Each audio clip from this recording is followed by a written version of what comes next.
A land of rolling hills, fertile valleys and mighty rivers that flow endlessly. A land of art, culture and revolution, where history is alive. For centuries, the story of France was intertwined with the story of its kings and queens. From the fall of the Roman Empire to the rise of the modern republic, the French monarchy left an indelible mark on the nation and the world. This is the story of that monarchy, its triumphs, its tragedies, and its lasting legacy. The story of the French monarchy begins in the ashes of the Roman Empire. As the once mighty Roman Empire crumbled, its vast territories were left vulnerable and open to new powers. As Roman power waned, Germanic tribes moved in. These tribes, with their own distinct cultures and traditions, began to carve out new realms from the remnants of Roman lands. Among them were the Franks, led by a warrior king named Clovis. Clovis was a formidable leader, known for his military prowess and strategic acumen. Clovis embraced Christianity, a pivotal moment that forged a strong bond between the Frankish kings and the church. This alliance with the church not only legitimized his rule, but also helped to unify his people under a common faith. Centuries later, a new dynasty emerged, the Carolingians. This dynasty would bring about significant changes and lay the foundations for modern Europe. The most famous Carolingian king was Charlemagne, a towering figure who united much of Western Europe under his rule. Charlemagne's vision extended beyond mere conquest. He sought to revive the cultural and intellectual life of the continent. Crowned emperor by the Pope in 800 AD, Charlemagne's reign marked a golden age of scholarship and power. His court became a center of learning, attracting scholars from all over Europe. However, his empire was short-lived. Despite his efforts to create a lasting legacy, internal divisions and external pressures led to its fragmentation. After his death, it fractured, and the seeds of a distinct French kingdom were sown. The legacy of Charlemagne and the Carolingians would continue to influence the development of France for centuries to come. From the chaos following Charlemagne's reign, a new dynasty rose to prominence, the Capetians. In 987 AD, Hugh Capet was crowned King of France. Though his lands were initially small, Hugh and his descendants were shrewd rulers. They consolidated their power, expanded their realm, and established the Capetian dynasty as a force to be reckoned with. Over the centuries, the Capetians faced challenges from rebellious nobles and rival kingdoms. Yet through strategic marriages, skillful diplomacy, and occasional warfare, they strengthened the French monarchy and laid the foundations for a powerful, centralized state. The 14th century brought about a brutal conflict that would forever shape the destiny of France, the Hundred Years' War. This war, lasting from 1337 to 1453, was one of the longest and most transformative conflicts in European history. This protracted struggle against England was sparked by disputes over territory and succession to the French throne. The English kings, descendants of William the Conqueror, laid claim to vast regions of France, leading to a series of bloody confrontations. It was a time of devastating battles, heroic figures, and shifting fortunes. The war saw the rise and fall of many noble houses, and the landscape of France was forever scarred by the relentless fighting. Amidst the turmoil rose a young peasant woman named Joan of Arc. Born in Domremy, she claimed to have received visions from saints instructing her to support Charles VII and recover France from English domination. Claiming divine guidance, she rallied the French forces and led them to victory at the Battle of Orléans.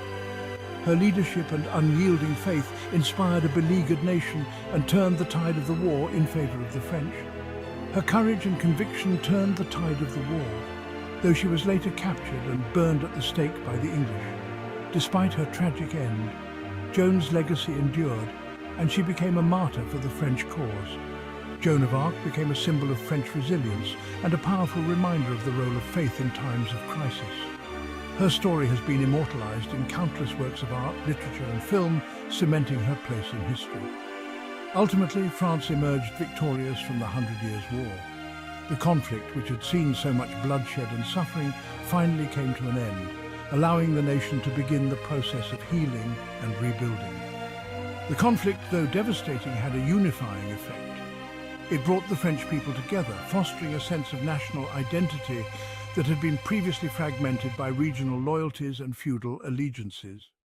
It fostered a sense of national identity and strengthened the power of the French crown. The monarchy emerged more centralized and powerful, setting the stage for the future development of the French nation-state. The Renaissance king's power and artistry. With the 100 Years' War behind them, French monarchs began to embrace the spirit of the Renaissance. Kings like Francis I, a patron of the arts and learning, transformed the French court into a center of intellectual and cultural ferment. The Renaissance saw the construction of magnificent palaces, such as the Château de Chambord, a testament to the growing wealth and power of the French monarchy. Kings like Francis I not only embraced the arts, but also consolidated royal power, expanded French territories, and engaged in complex diplomatic maneuvers across Europe. The Sun King rises, Louis XIV, and the height of power. The reign of Louis XIV, known as the Sun King, marked the zenith of French absolutism. Louis believed in the divine right of kings, asserting his unquestionable authority over all aspects of French life. He built the opulent Palace of Versailles, a dazzling symbol of his power and prestige, and waged a series of wars that expanded French territories but also drained the royal treasury. Louis XIV's reign was a time of unparalleled splendor and influence for the French monarchy. However, it also planted the seeds of discontent that would eventually lead to its downfall. Excess and discontent, seeds of revolution. The successors of Louis XIV inherited a kingdom weakened by costly wars and extravagant spending. The French people, burdened by heavy taxes and frustrated by the excesses of the aristocracy, grew increasingly disillusioned with the monarchy. Enlightenment ideas, emphasizing reason, individual liberty, and popular sovereignty, began to circulate among the masses. Thinkers like Voltaire and Rousseau challenged the absolute authority of kings and argued for a more just and equitable society. The stage was set for a revolution that would shake France to its core. The French Revolution, the monarchy toppled. In 1789, the French Revolution erupted. Fueled by economic hardship, social inequality, and Enlightenment ideals, the French people rose up against the monarchy and the old order. The storming of the Bastille, a royal prison, on July 14, 1789, became a potent symbol of the revolution. King Louis XVI, indecisive and out of touch with the demands of his people, was powerless to stop the revolutionary tide. The monarchy was abolished, and Louis XVI and his queen, Marie Antoinette, were executed. France was declared a republic, and the era of absolute monarchy in France was over. Napoleon and the aftermath, a monarchy restored, then rejected.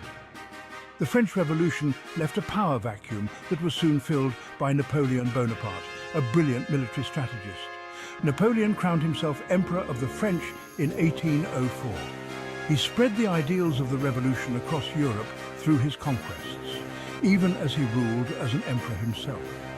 After Napoleon's defeat and exile, the French monarchy was briefly restored but never regained its former glory. The French people had tasted revolution and were reluctant to return to the old ways. In 1848, a new revolution swept away the monarchy once more. France, once ruled by kings, was now a republic, its destiny in the hands of its citizens. Conclusion: the legacy of the French monarchy. The French monarchy, spanning over 1,000 years, left an enduring mark on France and the world. Its influence can be seen in the very fabric of French society. From its legal systems to its cultural norms, from the early Frankish kings to the Sun King, Louis XIV, French monarchs shaped the nation's borders, its culture, and its place on the world stage. They were not just rulers, but also patrons of the arts, science, and architecture, leaving behind a rich legacy that continues to inspire. While the French Revolution brought a definitive end to the absolute power of kings, the legacy of the monarchy is visible to this day. Magnificent palaces, grand chateaux and historic landmarks stand as testaments to their reign. The revolution itself was a dramatic chapter that reshaped the nation, but it could not erase the centuries of royal influence. The French language itself, with its elegance and complexity, is a reminder of the enduring impact of the French monarchy. The monarchy's patronage of the arts and literature helped to elevate the French language to a position of global prominence. The story of the French monarchy is a tale of power, intrigue and revolution, filled with dramatic events and larger-than-life personalities. It is a narrative that has been told and retold through generations, each time adding new layers of understanding. It serves as a reminder that even the most powerful institutions can be swept away by the tide of history. Yet the remnants of their grandeur continue to captivate and educate, offering valuable lessons about leadership, legacy, and the ever-changing nature of power.